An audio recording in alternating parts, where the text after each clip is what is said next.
Assalamualaikum warahmatullahi wabarakatuh. Waalaikumsalam warahmatullahi wabarakatuh. Alhamdulillah Rabbil alamin wa bihi nasta'in ala umurid dunya waddin. Wassalatu wassalamu ala asyrafil anbiya'i wal mursalin wa ala alihi wa sahbihi ajmain.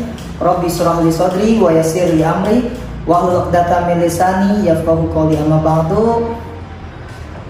Selamat pagi Bu Yani. Pagi Pak Inis. Alhamdulillah pada kesempatan ini kita kedatangan bintang tamu nih, yaitu seorang guru kelas 6, di mana beliau ini sudah sangat menggeluti profesi sebagai guru kelas 6. Nah, jadi kesempatan pada pagi hari ini kita akan mengupas bagaimana perihal tentang kelas 6. Baik, sebelumnya kita akan lihat narasumber yang cantik ini, dimana kita akan kenalan dulu. Kira-kira Ibu silakan untuk berkenalan dulu. Baik, terima kasih Pak Isman. Saya akan perkenalkan diri saya sendiri, yaitu nama saya Mulia Romi Sapriani atau biasa dipanggil Ibu Yani. Nah, saat ini saya mengajar di kelas 6 SDN Lengkong Wetan 02. Mungkin kalau tadi Pak Isman bilang saya sudah mumpuni kelas 6, kayaknya terlalu berlebihan ya. Karena jujur saya masih belajar Pak Is ya. Karena kita semakin kesini, apalagi zaman semakin modern, maka kita mau tidak mau, siap atau tidak siap, kita harus dituntut untuk selalu belajar terus. Nah, bagaimana untuk kelas 6? Betul, memang tadi Pak Is bilang saya adalah guru yang kebetulan memang ditunjuk sudah beberapa kali menjadi wali kelas 6. Ya, sedikit banyaknya ada pengalaman ketika mengajar di kelas 6, apa saja sih yang harus disiapkan, seperti itu Pak Is. Iya, betul. Jadi Ibu sudah berapa lama nih di SDN Lengkong Wetan 2, Ibu? Kalau di SDN Lengkong Wetan 2, saya sudah mengajar dari 2004. Kebetulan waktu itu saya mengajar juga di salah satu MI swasta ya, Madrasah Ibtidaiyah. Dan waktu itu saya mulai mengajar tahun 2004. Dan ketika masuk di sini adalah saya langsung ditugaskan menjadi wali kelas 6. Tetapi tidak selamanya saya menjadi guru kelas 6 Pak Is. Saya pun pernah memegang kelas 1 selama 2 tahun. Dan tahun lalu saya itu kebagian kelas 5. Ya, kelas 5, dan tahun ini alhamdulillah saya dipercaya lagi memegang kelas 6. Jadi pengalaman saya mengajar itu ya antara kelas 1 dan 6 saja. 1 dan 6 saja ya. Kelas 1 berapa lama ya Bu? Itu berapa lama gitu, berapa tahun gitu? Iya, kelas 1 itu saya memegang alhamdulillah selama 2 tahun. 2 tahun. Dari kelas 6 langsung saya waktu itu ditugaskan sama kepala sekolah memegang kelas 1. Jadi agak-agak jomblo juga ya, dari kelas 6 ke kelas 1. Karena tahu sendiri karakter kelas 6 dengan kelas 1 berbeda sangat jauh. Tetapi waktu itu pengalaman saya ketika saya ada persyaratan untuk menjadi pegawai, nah di sebuah rumah sakit ya. Kebetulan waktu itu saya ada harus tes kesehatan jasmani dan rohani, jadi harus seperti itu untuk persyaratannya. Dan kebetulan saya waktu itu konsul atau misalnya kami sebagai calon pegawai disuruh menghadap salah satu dokter di sana. Dan saya pun sama nih, ditanya nih sama Pak Is nih, sama dokter, pengalaman apa saja sih katanya kelas 1 sama kelas 6, apa bedanya?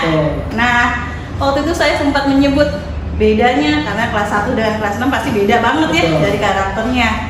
Kelas 6 ketika misalnya sudah saya menyampaikan pembelajaran dalam kelas, biasanya mereka dengan sendirinya langsung siap, atau tanpa kita bilang bicara bagaimanapun mereka langsung sudah mengerti lah kalau dalam kondisi sudah siap. Tetapi bedanya kelas 1 kan, kita harus bisa menarik perhatian mereka, memberikan motivasi kepada mereka dulu agar siap dalam proses pembelajaran. Waktu itu saya sempat bilang hambatan saya bilang gitu, hambatan saya ketika saya ngajar di kelas 6 dan di kelas 1, ternyata saya jangan bilangnya hambatan Pak, tetapi jadikan itu sebuah tantangan gitu. Karena kenapa? kalau kita dijadikan hambatan, pasti dalam proses pembelajaran kami, saya pun pasti mengalami yang namanya aduh beban. Ya, tetapi kalau menjadikan tantangan, wah berarti saya harus belajar. Jadi seperti itu. Jadi saya ingat sekali pesan beliau, jadikan ibu jangan kalau jadi seorang guru tuh jangan jadikan bilang apa-apa hambatan, tetapi jadikanlah itu sebuah tantangan. Jadi ketika kita ditempatkan di kelas manapun harus siap seperti itu. Jadi tantangan nih, saya kebagi kelas 6 turun ke kelas 1, wah tantangan sekali karena beda sekali kelas 6 dengan kelas 1 ya. Tapi jangan jadikan itu hambatan, tapi tantangan saya bagaimana nih agar proses pembelajaran saya di kelas tersebut berjalan dengan efektif. Memang sudah diakui Bu Yani itu memang sangat gigih, dan maka dari itu kita pantaskan jadi narasumber kita pada pagi hari ini. Bicara tentang sebuah tantangan, Ibu itu pernah jadi profesi keguruan ya Bu? Oh iya. Bicara tentang tantangan itu seperti apa itu? Saya waktu mengikuti, alhamdulillah saya mengikuti PPG ya. PPG. Pendidikan profesi keguruan pada tahun 2021. Sebenarnya tesnya 2019 dan alhamdulillah mungkin karena ada pandemi jadi baru pengumuman itu tahun 2021 dan pengumuman di bulan, kalau tidak salah itu antara bulan Februari saya, dan langsung di bulan akhir April kami sudah akhir Maret itu kita sudah mulai proses pembelajaran mandiri. Nah, dan alhamdulillah saya melaksanakan PPG ini sampai selesai pada kalau tidak salah itu bulan Juli karena sudah berganti siswa baru lagi Juli 2021 seperti itu. Jadi saya ada tantangan juga tadi Pak bilang, wah tantangan saya luar biasa ketika mengikuti PPG karena kenapa? Dapat ilmu yang luar biasa. Berarti sudah sertifikat profesional ya. Alhamdulillah. Mudah-mudahan dilancarkan ya. Bicara tentang sebuah ujian itu pasti banyak banget ya ujian di PPG itu ya Bu. Bisa Ibu ceritain juga untuk anak-anak nih untuk menghadapi kesuksesan di ujian seperti apa, bagaimana ya. Bisa Ibu ceritakan Bu? Baik, sedikit kiat ya atau cara ya sukses ujian kelas 6. Iya, ujian kelas 6 saya ini kepada anak-anak, khususnya anak-anak saya SDN Komendan 02 dan umumnya untuk semuanya ya yang akan melaksanakan ujian. Kebetulan SD kami Tangsel terutama yaitu tanggal 17 ya, 17 Mei 2022 insya Allah akan melaksanakan ujian sekolah. Dan menurut saya kiat-kiat yang harus anak-anak laksanakan yang pertama adalah belajar ya, belajar. Kenapa? Kita tidak mungkin bisa mengisi soal kalau kita tanpa belajar Pak Ibu sebenarnya. Betul. Belajar. Jadi anak-anak Ibu minta kalian persiapkan dirinya.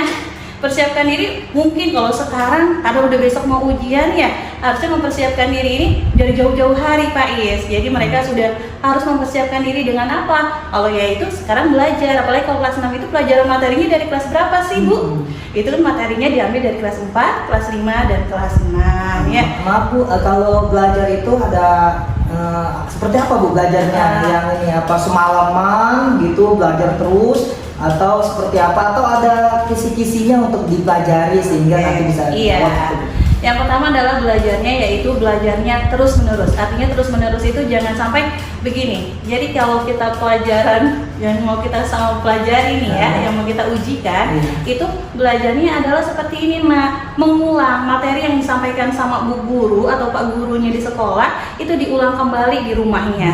Jangan sampai belajarnya itu ketika di sekolah saja. Karena banyak kejadian seperti itu ya Pak Guru ya. Di sekolah saya ketika mohon maaf kadang-kadang PR pun kita udah ngasih tugas kemarin ya pas kita periksa kembali ternyata belum dikerjakan, berarti itu kan bukunya belum dibuka ya Pak Guru ya. Nah berarti kan itu harusnya belajar di rumahnya walaupun tidak ada tugas dari Pak Guru atau Bu Gurunya, itu Ibu minta rutin terus belajar. Nah pegang bukunya. Dengan arti pegang buku itu berarti dibuka bukunya, dibuka pelajarannya. Berarti belajar itu maksudnya membaca buku dan mengulang kembali soal-soal yang mungkin telah diberikan ya. Mungkin Bapak Guru atau Ibu Guru sudah memberikan kisi-kisinya? Iya, sudah. Nanti setelah belajar terus mengulang-mengulang seperti itu adalah bisa juga seperti ini Pak, mempelajari kisi-kisinya. Pelajari kisi-kisi soal ujian, biasanya tuh guru pasti akan memberikan kisi-kisi soal. Biasanya kalau kisi-kisi soal ini ya nanti berpatokan pada soal tersebut. Nah ya kisi-kisinya harus dipelajari. Sama ya. Karena soal itu akan kita buat ya sesuai dengan kisi-kisinya. Dan yang ketiga, ini selain kisi-kisinya yaitu anak sekarang itu bisa mempelajari dari soal-soal Pak. Betul. Nah, soal-soal yang sudah ada misalnya tahun lalu atau sekarang kan zamannya modern ya. Hampir semuanya anak-anak itu sudah pegang handphone atau tidak pegang handphone pun orang tua biasanya punya handphone di rumahnya ya. Betul. Nah, sekarang dengan mudahnya biasanya anak-anak tinggal searching aja misalnya soal ujian sekolah tahun 2020. Searching ya di Google, waduh pasti bisa banget ya.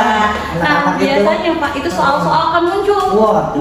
Mereka akan mencoba sendiri mengisi ini. Mengisi soal apakah jawaban mereka benar atau salah. Nah seperti itu. Jadi dengan cara melatih boleh dengan cara berkelompok juga Pak. Itu dipelajari secara berkelompok silakan atau secara mandiri juga silakan. Jadi selain mempelajari kisi-kisinya juga bisa membahas atau mengisi soal-soal yang sudah ada seperti. Berarti yang tadi pertama itu belajar ya Bu, yang kedua tadi melatih soal-soalnya ya. Ada lagi yang ketiga itu? Kisi-kisi tadi ya Pak? Kisi-kisi. Itu yang ketiga ya. Oke, 3 tuh ya. 3. Berarti yang keempatnya jangan lupa berdoa. Berdoa itu yang sangat penting. Berdoa kepada siapa nih Bu? Berdoa kepada Allah, kepada Tuhan. Kepada Allah ya. Tergantung kepada kepercayaannya masing-masing ya. Jadi kepada Allah, kepada Tuhan kita. Lalu jangan hanya berdoa saja. Apalagi? Minta restu sama orang tua. Minta restu. Aduh, penting kenapa kok minta restu? Karena kenapa? Dalam agama saya katanya seperti ini ya. Bismillahirrahmanirrahim. Mudah-mudahan tidak salah. Ridhollahi fi ridhol walidain, wa suhtullahi fi suhtil walidain. Betul ya? Tidak Pak? Betul. Nah, ridho Allah tergantung ridho orang tua. Nah, ya murkanya Allah tergantung dari murkanya orang tua.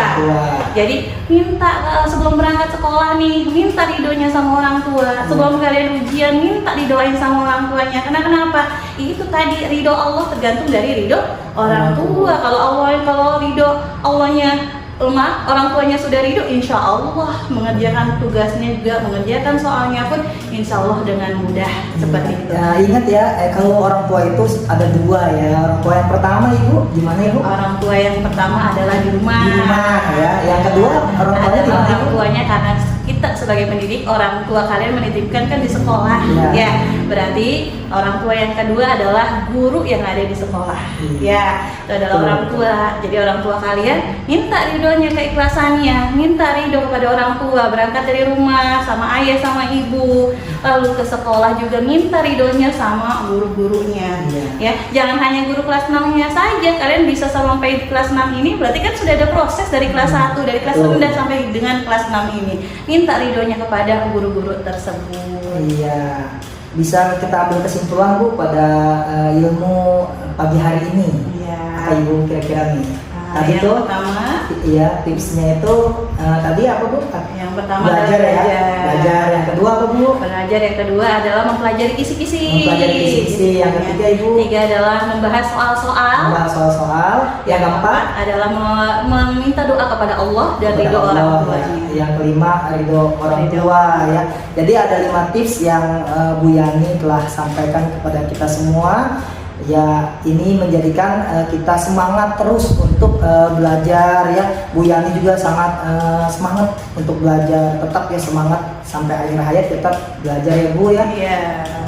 Ada pesan dan kesan yang ingin disampaikan untuk anak-anak kelas 6 pesan angkatan berapa ini Bu? Angkatan 2021-2022 ya kelas 6. Pesan dan pesan Ibu kepada kalian, pintar bisa kita cari dengan mempelajari ilmu, tetapi Ibu minta tidak hanya kalian pintar dalam pendidikan saja, tetapi Ibu pesan kepada kalian berakhlakul karimahlah ya, berakhlak yang baik, beretika yang baik ya. Karena kenapa? Itu adalah pokok yang paling penting dalam kehidupan kita. Mungkin kalau pintar dengan cara membaca buku, kalian mencari informasi, mungkin bisa. Tapi diimbangilah dengan cara berperilaku yang sopan santun, etikanya yang bagus, ya, berperilaku yang baik kepada siapapun itu, ya. Lalu pesan ibu adalah seperti ini. Anak-anak yang baik akan selalu mengingat apa yang disampaikan oleh gurunya. Ya, ibu minta kepada kamu ingat seperti ini, belajar, rajin belajar, tapi tidak berdoa itu namanya sombong. Ya, sombong. Belajar, tapi tidak berdoa, Pak. Sombong dia. Sombong, ya. Sombong. Mentang-mentang saya sudah pintar, saya tidak berdoa kepada Tuhan kita, kepada Allah. Sombong berarti. Tetapi kalau orang, saya mau berdoa saja, minta kepada Allah, meminta kepada Tuhan saya, tapi tidak belajar, itu namanya bohong. Bohong, Pak Is, ya, benar nggak? Iya, benar. Iya, bohong. kita mau berdoa saja, Pak Is, tetapi kita tidak mempelajari apa yang ada di buku, apa yang sudah disampaikan oleh guru, tidak dipelajari. Yang penting saya berdoa sama Allah. Nah, sama aja itu namanya bohong. Ngerjain juga doa-doanya, doa yang ada ngitung pakai kancing ya Bu Yani. Jangan sampai seperti itu. Masya Allah, ya mudah-mudahan sangat bermanfaat sekali perbincangan kita pada pagi hari ini. Mudah-mudahan kita diberikan kemudahan dalam mengerjakan, karena Pak Isman juga sudah membuatkan video pembahasan kisi-kisi. Bisa kamu pantengin aja di Isman Channel ya pastinya. Ya, jangan lupa subscribe ya, dan like dan komen tentunya ya Bu Yani. Iya. Bu Yani punya channel YouTube nggak? Nanti dicantumin di bawah nih. Tidak, Pak Isman saja. Kalau saya tidak punya, jadi Pak Isman saja yang channel YouTube-nya. Terima kasih. Terima kasih Bu Yani. Sama-sama Pak Isman. Berbagi pengalamannya, tipsnya juga keren sekali ya. Mudah-mudahan kita dapat memahaminya ya. Mungkin itu saja ya Bu Yani. Iya. Sampai jumpa lagi dalam pertemuan selanjutnya ya. Wassalamualaikum warahmatullahi wabarakatuh. Waalaikumsalam warahmatullahi wabarakatuh.